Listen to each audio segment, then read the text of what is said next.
来看行政院前副院长郑文灿涉嫌伫桃园市长的任内收乌西500万，已经伫7月封收押。桃园地检署今仔侦查结束，以贪污定罪起诉郑文灿等11个人，嘛建请法院重判郑文灿12档的有期徒刑。地检署嘛伫下晡点半开记者会来对外说明。那正信被告的部分呢，我们认为他矢口否认相关的一个犯行哦，我们向法院请求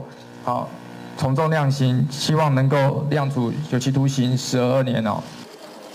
地检署表示讲，桃园市政府伫2017年向行政院来争取要甲变更南口特定区的计划公务工业区扩大方案。当时的桃园市长郑文灿是收乌西500万哦，也毋过伊11个月后又搁500万提回去，检方后来又搁去郑文灿的徛家超出678万，涉犯财产来源不明罪。郑文灿伫今年7月，互检方约谈嘛封声押。桃园地方法院是以500万，搁有1200万，两届裁定交保哦。检方嘛拢控告成功，郑文灿伫7月10日第3届的羁押庭，方裁定收押。即马人搁伫桃园的看守所，今仔是互检方以贪污定罪起诉，嘛建请判12档的动刑。